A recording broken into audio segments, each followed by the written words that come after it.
Welcome friends to my YouTube channel. Today we will see presentation of a topic approaches to curriculum. So we shall begin with a definition given by Bobbitt. Human life, however varied, consists in the performance of specific activities, and education that prepares for life is one that prepares definitely and adequately for these specific activities. So it's the simplest form of explanation for a curriculum theory, how life and education is interrelated or closely related is beautifully explained in this definition by Bobbitt. So we will see various approaches. Mainly there are 4 approaches to curriculum, and we shall see details of these approaches in this curriculum. If you are not subscribed to my channel, please press the subscribe button so that you will get updates in this channel. So the 4 approaches, all the learning which is planned and guided by the school, whether it is carried on in groups or individually inside or outside the school. That's the definition. It's another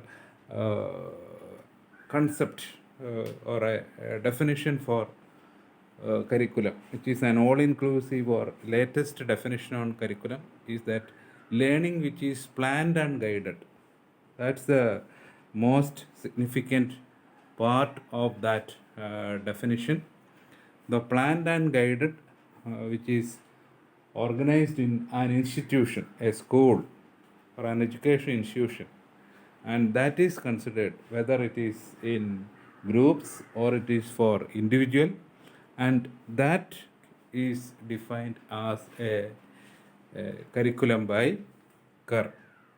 And on the basis of this definition, we shall see what are the different approaches, and these approaches are mainly based on the theoretical postulations on curriculum. And the first approach is curriculum as a body of knowledge to be transmitted. That's the first approach.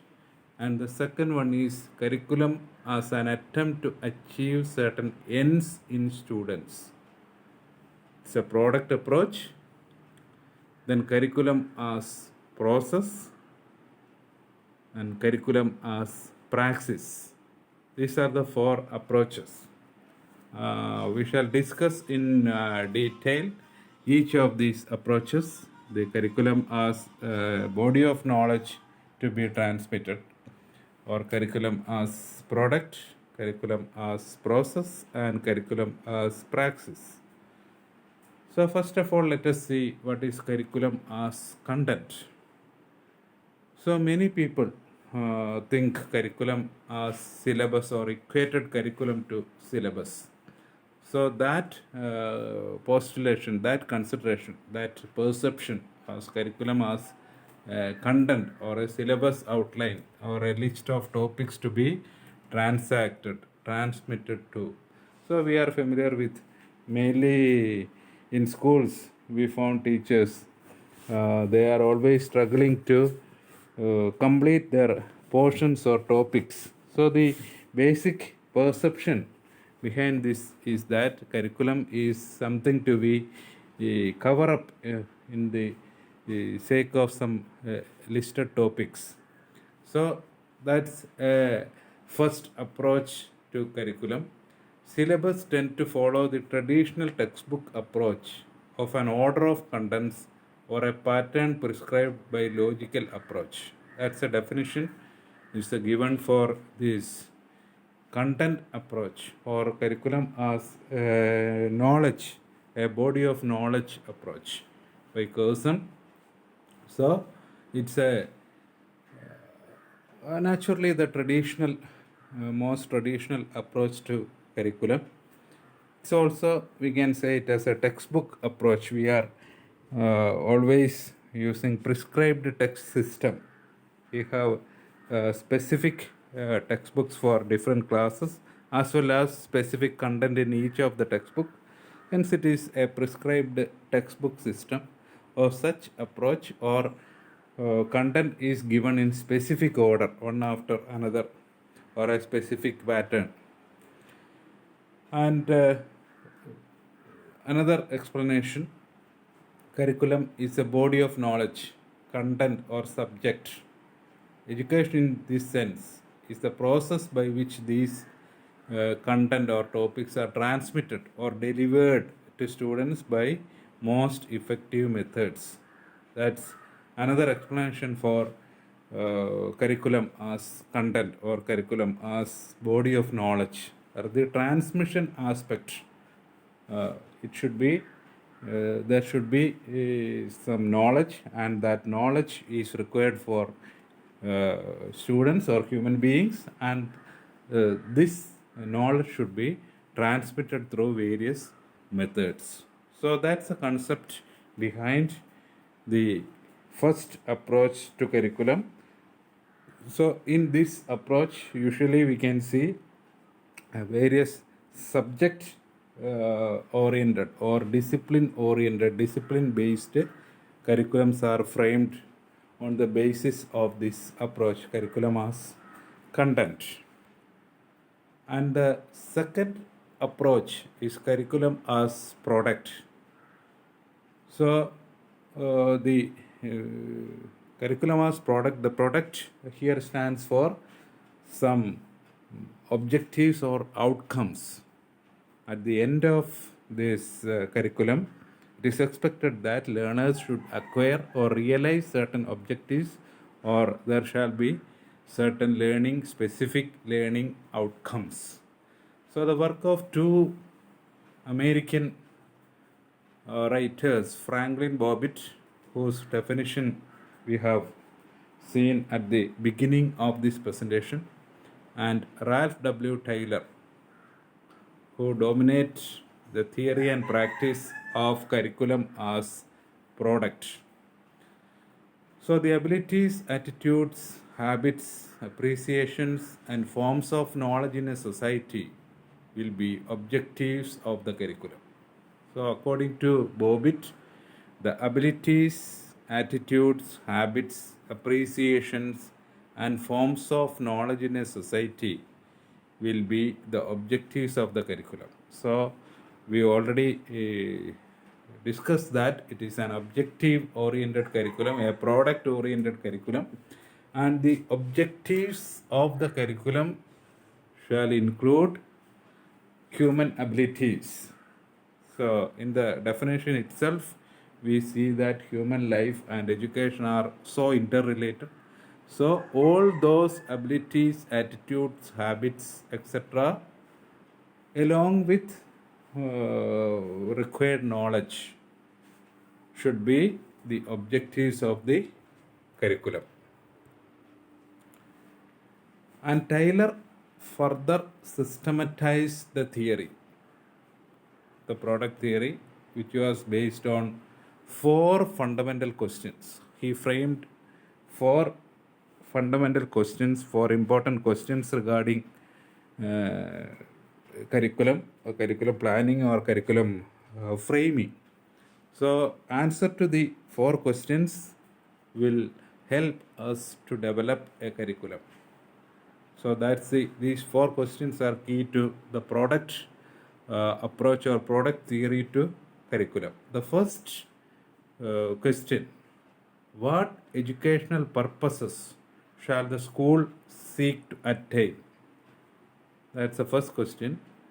So, what educational purposes should the school seek to attain? So, what are the purposes of of education? In simple terms, what are the objectives of education? What objectives the institution or the nation? Here in the question, he refer it as a school, and it can be any institution, or it can be a state, or it can be a nation.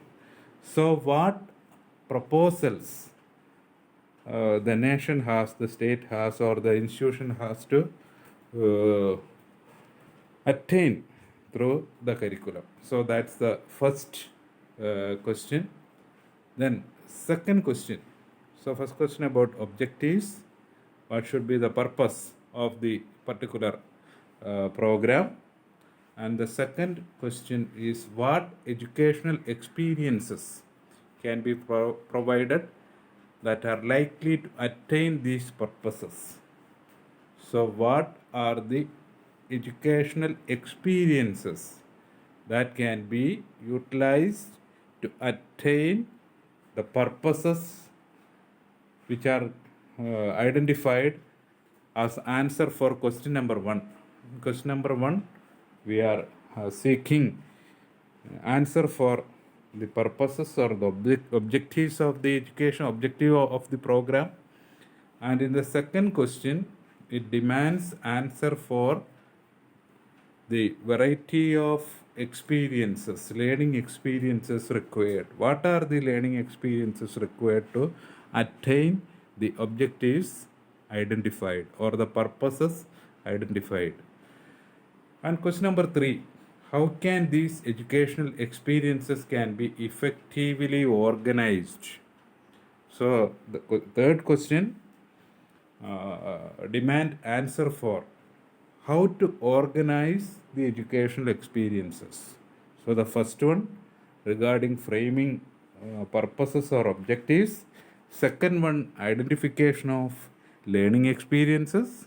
And the third one, how to organize these experiences effectively. Which experience should come first, and at what order, what sequence, etc. And the fourth one, how can we determine whether these purposes are being attained? So, the attainment of the purposes, objectives. So, what are the, what procedure, what means should be followed? What kind of tools and techniques to be used to ascertain whether these purposes are attained or to what extent the objectives are realized? So, these four questions are the key or the basis of the product theory of curriculum, which is formulated by Taylor. So, any statements of objectives of school should be a statement of changes to take place in the students. So that explanation regarding objectives, the statement of objectives should be in such a way of that it should be the statement of changes.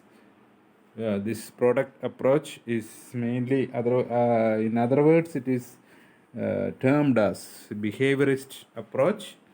So naturally, they gave emphasis on stating objectives in behavioral terms.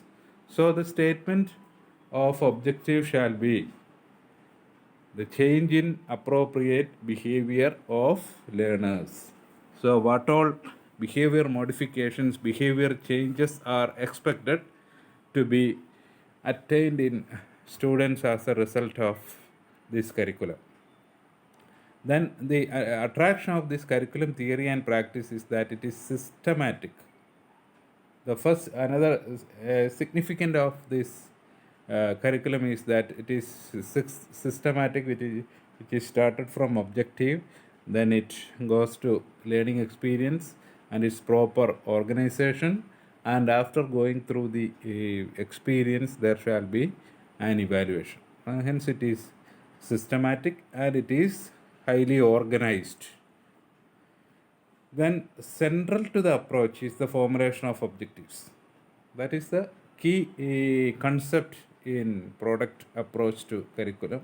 Of course, it is formulation of behavioral objectives in behavioral terms, providing a clear notion of outcome so that content and method may be organized, and the results evaluated. So, because we identify objectives at first, then it is very easy to incorporate content necessary to realize those objectives, as well as to identify and arrange experience to contribute to the acquisition of this content. And after this process, it is easy to evaluate the outcome or result also, to what extent it is attained or it is not attained, or fully or mastery happens, etc. Naturally, there shall be criticism to product approach. So let us see what are the major criticism. The major criticism, the foremost criticism, is that the approach takes much away from learners.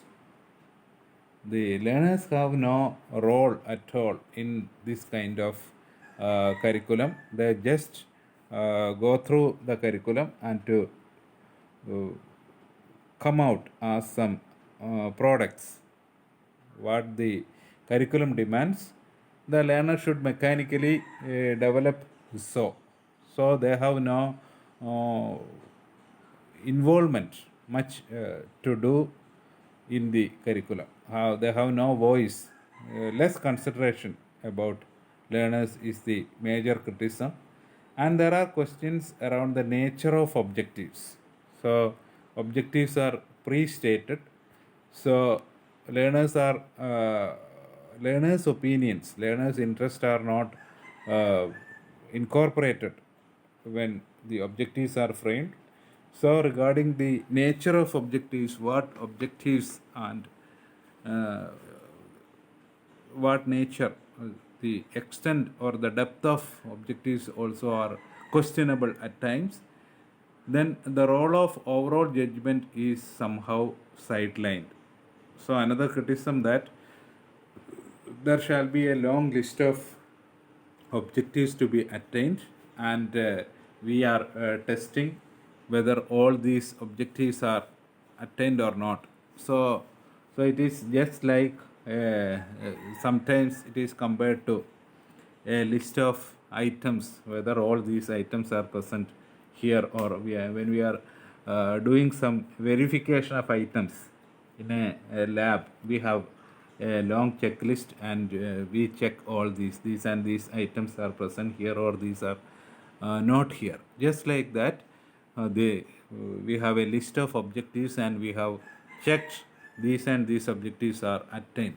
So naturally, when what happens is the comprehensive comprehensive evaluation may be sidelined, or that such kind of assessment may not be possible, is one criticism. Then largely imported from technological and industrial setting, that's another criticism. Then this approach is aimed at some outcomes or some objectives for industry, or some objective for field. In the field, after getting through this program, the prospective learner should go into some particular field, or some expertise in specific technology. So naturally, that needs of that industry will influence the objectives of the approach. There is a problem of unanticipated result that also may happen, which may not be in the list of objectives. That also may happen. Unintended outcomes might be resulted in the process. That also considered as which is not expected, because we have a list of specific objectives, and at times there will be a chance for developing some other behavior modification which is not in the list. That also may be also is a criticism to the product approach. Though it is systematic, there are some major criticism the foremost criticism about the learner involvement in the curriculum. So next we can see curriculum as process. So what is curriculum and as process, and how it differs from curriculum as product?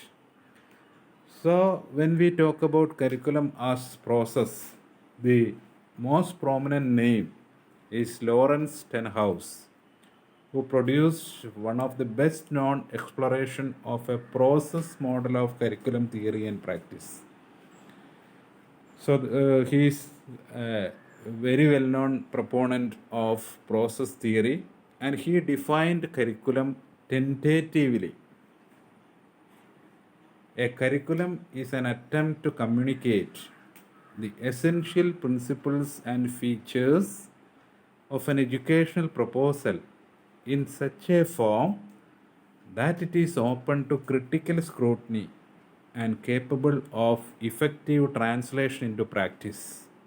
So his definition itself stated as tentative, and in that definition he clearly stated as a curriculum is an attempt to communicate the essential principles and features of an educational proposal in such a form that it is open to critical scrutiny and capable of effective translation into practice. So, in the definition, Stenhouse state curriculum as a proposal only which can be scrutinized, and by scrutinizing it can be translated effectively. So it is only considered as an attempt, etc. So that's the key feature of a process. So there is a scope of experimentation. In the curriculum as a product approach, there is no scope for such an experimentation, only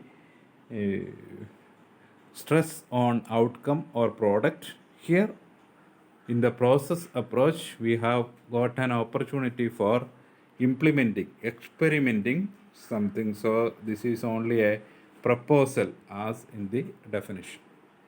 So, curriculum is not a physical thing here. So, in product approach curriculum, there is a physical document is there, and here more importance to action, and so there is no significance on the physical thing. Curriculum is not a physical thing, but rather the interaction of teachers, students, and knowledge. So that's the curriculum lies in the interaction of between teachers, students, and knowledge. So that thereby the curriculum is being generated, and a number of elements in constant interactions, and the strength of the interaction influences the curriculum. Two major things that differentiate informal education are the informal education and the process approach to education. So you are familiar with informal and formal education. So in informal education, which is an incidental form of education, but the process approach is not like that, because it gave specific emphasis on context, in the context in which the process occurs, and teachers' idea of what is about to happen. So these two things differentiate informal education from this process approach, because we stated it as the curriculum is not a physical thing, but it happens so through the interaction between teachers, students, and knowledge. So the context is important, as well as teachers have a plan what should happen, when and where and how. So that's another aspect of process approach. A curriculum rather like a recipe in cookery. So Stenhouse compared curriculum with a recipe. First imagined as a possibility, then the recipe offered publicly is in a sense a report on experiment. Finally can be varied according to taste. So curriculum as in the definition, it's a possibility, it's a chance like a recipe. We can make it, prepare it, and we can present it publicly, or we can serve as a recipe. Curriculum can be implemented as an experimentation. If we get approval, if people like our recipe, we can further improvise it to different kinds, or with some necessary changes. So similarly, curriculum also is a possibility. We can think of it a new process, and that process and the effectiveness of that process can be experimented, and if it is successful, we can improvise it further. So that's the advantage of process. So a curriculum as a minimum should provide a basis for planning a course, studying it empirically and considering the grounds of its justification. So the approach or the theory on the basis this approach is formulated should provide a basis for planning a course, studying it empirically. So there shall be a scope for planning, then scope for experimenting, as well as to justify it. Once we experiment it, we can justify whether this is good, or whether it is developmental in nature, whether it is positive in nature, or what are the issues in relation. So only when we are trying out it, we can identify those. And it's a way of transmitting any educational idea into a hypothesis testable in practice. So this another advantage of this approach, the process approach, is that it is just like a hypothesis.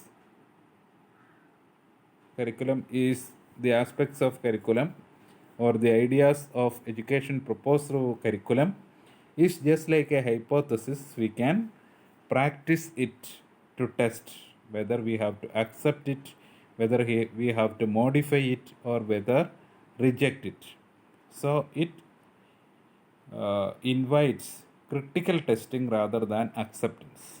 That's another advantage of process approach. So in product approach, there is a criticism is that we have to accept it as such. But here it is not like that. There will be a testing, there will be an critical scrutiny, there is an experimentation with the process we are implementing, and when we are doing that process, we can feel the shortcomings of it, so we can refine it, or we can deny it, or we can accept it. So there is no compulsion for acceptance. Only we accept after a testing. Any proposal, even at school level, needs to be tested and verified by each teacher in his her classroom. That's another aspect. Any proposal means any curriculum or any such curriculum, as in the name of, as in the statement of Stenhouse, the proposal shall be, it should not be a unified thing, it shall be experimented at every class level by every teacher. That's another important, because each learner is unique. So a process successful at one school or for one individual may not be so appropriate for other, and so useful for other teachers. So for every school, every learner, and every teacher, it should be tested for its quality. Then outcomes are not central, but content and means develop as teachers and students work together. So, learning outcomes are not central to this approach. So, which is central to product approach. Here, it is not central, but naturally, outcomes will happen in the form of content and the means of acquisition of that content, but it developed by teachers and students together through their interactions. Then focus shifted from teaching to learning. So the more focus is on learning and not on teaching. In product approach, we shall see that the emphasis is on teaching. Teaching is directed towards objectives, realization of objectives. Here it is not like that. Here stress is on learning, not on teaching. Naturally, there will be some criticism to process approach also. The foremost criticism that uniformity is a difficult thing to attain in process approach. So we already seen that each process shall require some sort of modification according to learner, teacher, or institution. So, in the case of product approach, it is very difficult to attain a uniform outcome. The outcomes or the behavioral changes can be different, at least to some extent. So, that's a criticism. Then high degree of variety in content and experiences are required. That's a very difficult task to incorporate a great variety in content as well as learning experience. To ensure such variation is a difficult and sometimes impossible task. Then not directed towards examination but claim for quality. So that's the another criticism. It is the critics say that it is only a concept that through a good process, good products will form, and it is not directed for examination as in the case of product approach. So the scope of examination is limited. They are not try to be more concentrated on examination, or it is not examination oriented. It is only more orientation towards this process. Then less emphasis on context. That's another criticism. Not much emphasis given to context. Then another issue is quality of teachers. How far the teacher is qualified to realize this process in a quality manner. That's another criticism of process approach. So we have gone through three approaches: the curriculum as body of knowledge or content, then curriculum as product, curriculum as process, and we pass on to next approach to curriculum as praxis.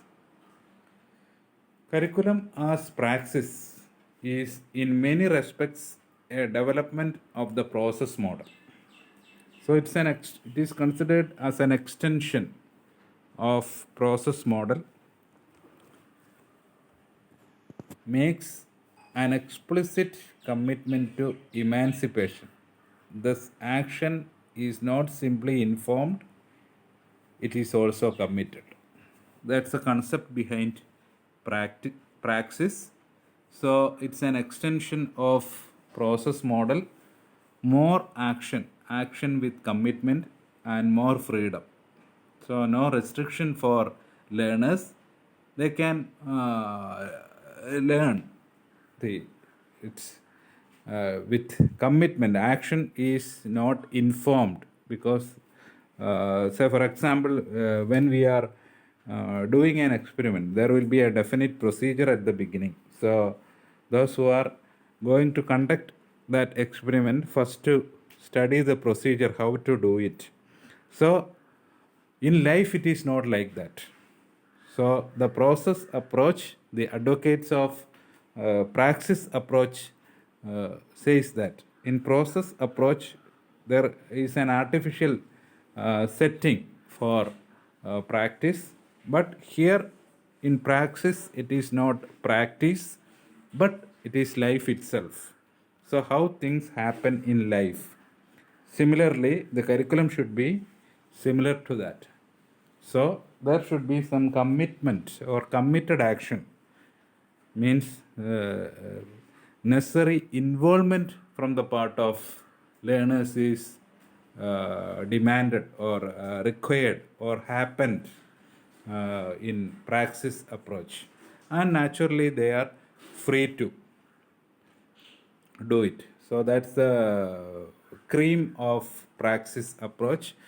There should be learner involvement, which result in their commitment to do action. Then allows indeed encourage students and teachers together to confront the real problems of their existence and relationships. So that's an advantage of praxis approach. So naturally it encourages, never discouraged or never restricted learners or never discourage them, but always promoted them, always encouraged them to face the real life's problems.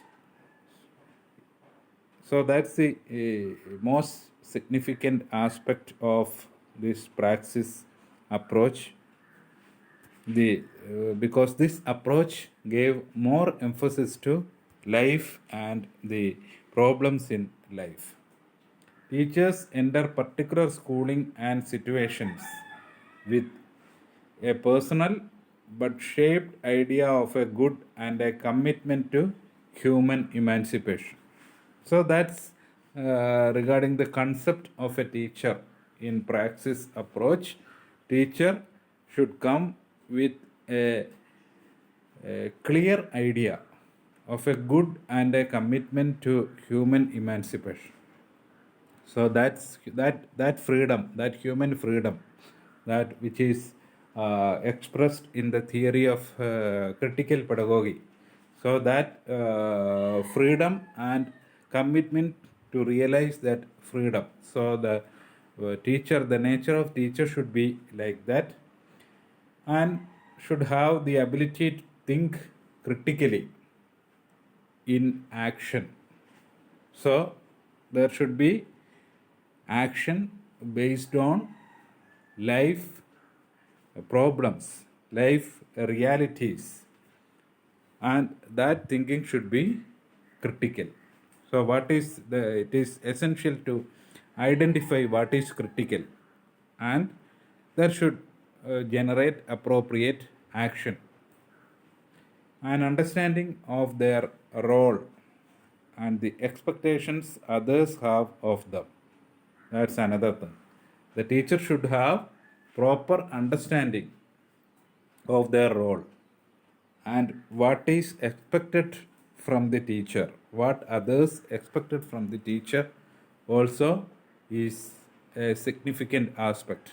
So the role of the teacher is, we can see it is very, very significant, as the teacher should have a clear understanding of the postulates of the approach, as well as the teacher should have the ability for critical thinking and for appropriate action, as well as understanding of their role and the expectations of others on them. A proposal for action which set out essential principles and features of the educational encounter. So this curriculum uh, developed or through the praxis approach is a proposal for action which sets out essential principles and features of the educational encounter.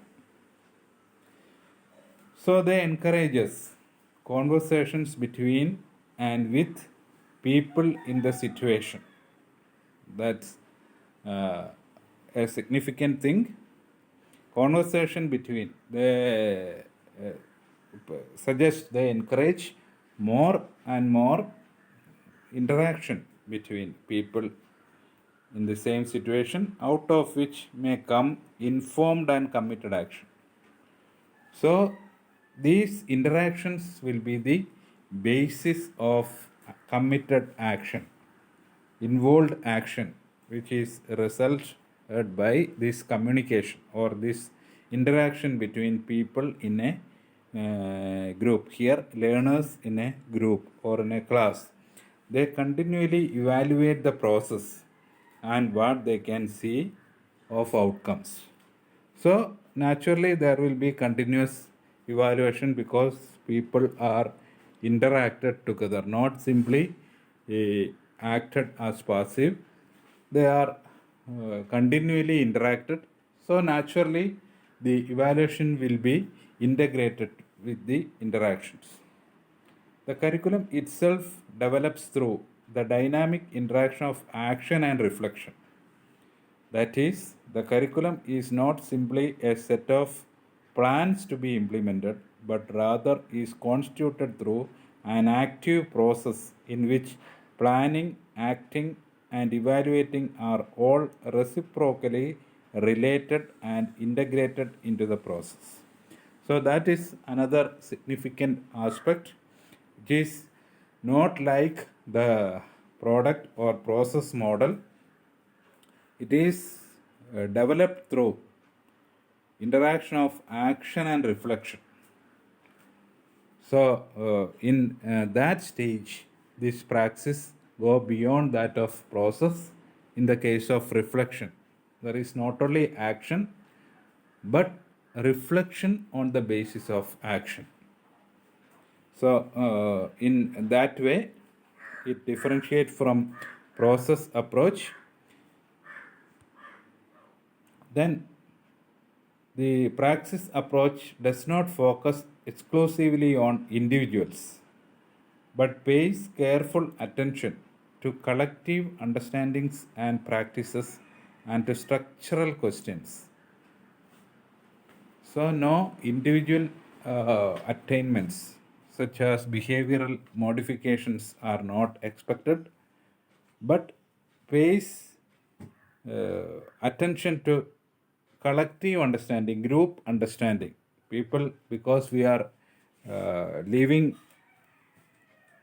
as social beings or living in groups, so collective understanding and collective practices are considered as more important. Then commitment expressed in action to the exploration of educators' values and their practice. That's another aspect. Commitment is expected in action to the exploration of educators' values. Values should be explored, and on the basis of which commitment from the part of participants or learners is expected.